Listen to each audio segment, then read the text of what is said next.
Se dice que cada cabeza es un mundo y que para todo hay gente, hay personas nobles que no solo se ocupan de sus problemas sino que se preocupan por los demás y tratan de ayudarlos, también hay personas indiferentes las cuales solo se preocupan por sí mismas pero no tienen ningún interés en meterse con los demás ni para ayudarles ni para causarles problemas. Y finalmente hay personas de naturaleza malvada, personas cuyas intenciones o deseos son por lo general el hacer daño a sus semejantes sin razón alguna, aunque nadie les haya hecho nada, pueden ser personas cuya vida ha sido difícil, que han sufrido mucho y quieren que otros sufran también, o pueden ser personas que fueron educados sin valores o simplemente personas que nacieron con una mente torcida, que de manera natural sienten inclinación a hacer daño a los demás y no sienten ningún remordimiento, personas que parecen carecer de sentimientos y de valores humanos. De estos dice la Biblia que siguen las enseñanzas de su padre el diablo, y cuando ninguna persona es capaz de descubrir y detener a este tipo de enfermos mentales, solo Dios o alguien enviado por él puede detenerlos y castigarlos. ¿Qué tal amigos? Los saluda Edward The Dark y en este video les contaré una historia sorprendente y 100% real. Esta desagradable experiencia le tocó vivirla a un hombre llamado Mario Andrade, el cual vivió en la ciudad de Tijuana, Baja California, México, allá por el año 2008. Mario Andrade era un hombre originario del estado de Veracruz, México. Él y su hermano Carlos se mudaron a la ciudad de Tijuana para escapar de la violencia generada por el cartel de los Zetas, un grupo de crimen organizado que en esos años se expandió por varios estados incluyendo Veracruz, por lo que en ese tiempo mucha gente de los estados controlados por las bandas criminales se mudaron a las ciudades fronterizas en busca de trabajo, seguridad y mejores condiciones de vida. Mario y su hermano Carlos rentaban una pequeña casa en Tijuana y trabajaban en una fábrica. Todo transcurrió tranquilo durante un tiempo hasta que su hermano Carlos conoció a una mujer en la fábrica y se casó con ella. La mujer se llamaba Marta y pese a que era muy atractiva en la fábrica, se decía que practicaba la magia negra ya que tenía en la espalda un tatuaje de la imagen de la Santa Muerte. Carlos llevó a su mujer a vivir en la misma casa que compartía con su hermano Mario. Transcurrieron unos días tranquilos y después Mario empezó a tener sueños extraños. Se veía a sí mismo encerrado en una jaula y escuchaba la voz de una mujer que lo llamaba y que al parecer caminaba alrededor de la jaula, pero él no la podía ver, solo escuchaba su voz que le decía: ahora estás en mi poder, si haces lo que yo te diga estarás bien, pero si no me obedeces lo vas a lamentar porque te castigaré. Mario le preguntaba en su sueño: ¿quién eres? ¿Qué quieres de mí? Y la voz de mujer le decía: tú ya me conoces, y pronto sabrás lo que quiero. Los días pasaban y Mario veía que las cosas entre su hermano y su cuñada iban bien. Sin embargo, notaba que su cuñada le lanzaba unas miradas sugestivas a espaldas de su hermano. Era como si tratara de seducirlo cada que su hermano no los estaba observando. Finalmente llegó el día en que Carlos fue a trabajar horas extras un sábado y Mario se quedó en la casa con su cuñada.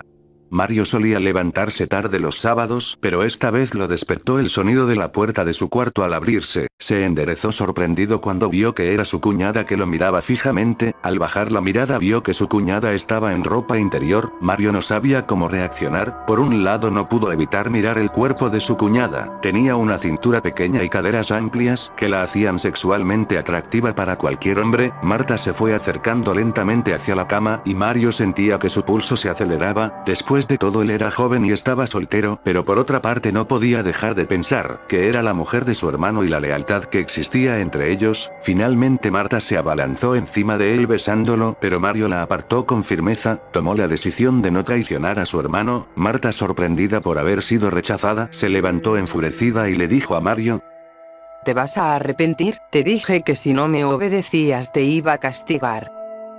Mario se asustó al verla salir del cuarto semidesnuda, vio el tatuaje de la Santa Muerte en su espalda y recordó lo que la gente decía de ella. En ese momento comprendió que Marta era la mujer que le hablaba en sus sueños y que de algún modo era verdad que ella practicaba algún tipo de hechicería.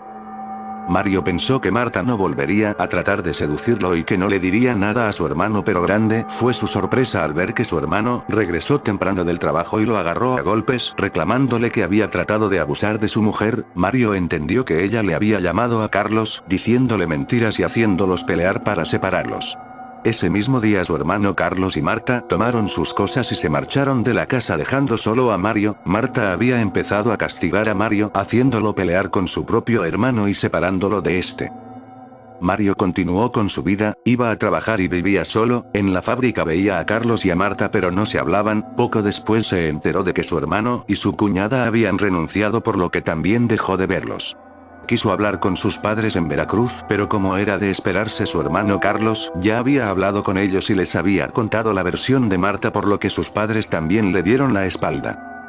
Unas semanas después Mario volvió a soñar con la voz de mujer, pero esta vez la voz lo insultaba y le decía que se arrepentiría. Los primeros días no le daba importancia, estaba seguro de que era Marta, que haciendo alguna clase de hechizo, se metía en sus sueños para molestarlo. Con el tiempo empezó a sentirse cansado, dormía bien pero al levantarse sentía que no había descansado, no le daba hambre por lo que comía poco y así fue adelgazando y debilitándose poco a poco. Iba a ver al médico pero no le diagnosticaban nada. En sus análisis no aparecía ninguna enfermedad excepto un cuadro de anemia, que era consecuencia de comer muy poco. Finalmente empezó a ser muy notable su estado, lucía muy delgado y demacrado y en el trabajo lo regañaban porque su rendimiento ya no era el mismo, cada vez producía menos y en ocasiones se quedaba dormido durante la hora de descanso en vez de comer. Él no se explicaba cómo era posible que aun al dormir solo unos minutos en el trabajo la voz de mujer amenazándolo retumbaba en su cabeza. Sus compañeros lo veían con preocupación, pero el resultado era el mismo. Los estudios clínicos no mostraban nada, los médicos solo concluían que se trataba de una debilidad causada por la anemia que padecía. Finalmente fue incapacitado y se quedó postrado en cama. Después de varios días sintió que ya no se recuperaría, por lo que deprimido, sin saber qué le pasaba y sin tener ni siquiera el apoyo de sus padres, un día decidió terminar con su vida. Con las últimas fuerzas que le quedaban salió a la calle, iba dispuesto a comprar algún veneno para ratas o cualquier cosa que lo ayudara a quitarse la vida. Iba caminando con dificultad por su estado de debilidad cuando al pasar por un pequeño restaurante vio a una anciana sentada en la mesa de un rincón y para su sorpresa la anciana le hizo señas con la mano para que se acercara. Él se paró frente a la mesa de la anciana, lo observó fijamente y le dijo: Muchacho, a ti te han puesto un mal mediante magia negra, y están a punto de acabar con tu vida. No los dejes, haz un esfuerzo, lucha por tu vida, y si vuelves a hablar conmigo, te vas a aliviar. Mario quedó confundido por las palabras de la anciana y no contestó nada, solo salió tambaleante del restaurante y siguió caminando. Apenas había avanzado unos pasos cuando reaccionó. Lo primero que pensó fue que tal vez aquella anciana era una bruja también y podría darle algún consejo para poder curarse, por lo que se dio la vuelta y regresó al restaurante, pero se quedó sorprendido al ver que la anciana ya no estaba ahí. No podía haber ido a ningún lado ya que él solo había avanzado unos pasos antes de regresar, por lo que le preguntó al mesero que si había visto hacia dónde se fue la anciana, que estaba en la mesa del rincón, y el mesero mirándolo sorprendido le dijo que esa mesa había estado vacía toda la mañana. Mario creyó que estaba enloqueciendo y regresó a su casa. En el camino sintió que ya había tocado fondo y se sorprendió de que pese a lo débil y lo desmoralizado que se encontraba no quería morir, y decidió que lucharía por su vida hasta el final. Llegó a su casa y se forzó a sí mismo a comer latas de atún, unas tostadas viejas y agua. Le costaba trabajo tragar, sentía que se ahogaba con cada bocado. Pero él siguió hasta acabar con todo. Después se desplomó en su cama y se durmió. Empezó a soñar con la voz de la mujer que lo atormentaba, pero esta vez Mario decidió ir al encuentro de aquella mujer y ver quién era. Se sorprendió cuando pudo ver en su sueño que era su cuñada Marta quien le hablaba. Se acercó a ella para reclamarle, pero ella lo tomó por el cuello para tratar de asfixiarlo, por lo que él también la tomó a ella por el cuello. Pasaron algunos segundos y el rostro de Marta empezó a adquirir un gesto grotesco por la falta de oxígeno, pero como ella no soltaba el cuello de Mario, él tampoco la soltaba a ella. Mario sintió en su sueño que se estaba desmayando por la falta de aire. Cuando escuchó la voz de su hermano, que le gritaba a Marta por su nombre, Mario despertó súbitamente y se sorprendió de que estaba jadeando y apenas estaba recuperando el aliento cuando sonó su teléfono y escuchó una voz de mujer que le decía: Ya te vas a sentir bien. A partir de este momento, te vas a empezar a aliviar. Después de eso se cortó la llamada y Mario se sentía cansado como para tratar de entender todas las cosas que estaban pasando, por lo que se volvió a quedar dormido. Ya por la mañana Mario se despertó y para su sorpresa sentía hambre. Se levantó para ponerse una camisa e ir a comprar comida, pero al mirarse en el espejo no podía creer lo que vio. Tenía alrededor del cuello unas marcas visibles como si alguien hubiera tratado de estrangularlo. A partir de ese momento empezó a comer y a recuperarse, volvió al trabajo y estuvo sacando conclusiones de todo lo que estuvo pasando en los últimos días. La anciana que vio en el restaurante no era una persona, probablemente fue un ángel que Dios mandó para ayudarlo en los momentos más difíciles. La mujer que le hablaba en sus sueños siempre fue Marta, su cuñada, y ese tatuaje satánico en su espalda no era un simple adorno. Marta practicaba algún tipo de hechicería y era capaz de hacer daño si se lo proponía. La única pregunta que no tenía respuesta era, ¿por qué? Y esa pregunta jamás tendría respuesta, porque un día recibió una llamada de sus padres para pedirle perdón por haberle dado la espalda y haberle creído a su hermano. Ahora sabían que había algo mal en Marta. Le contaron que su hermano Carlos estaba en la cárcel y le pedían que fuera a verlo. Le contaron que Marta había muerto estrangulada un día en la noche y la policía había culpado a su hermano, ya que nunca creyeron que esas marcas en el cuello de Marta habían aparecido por sí solas.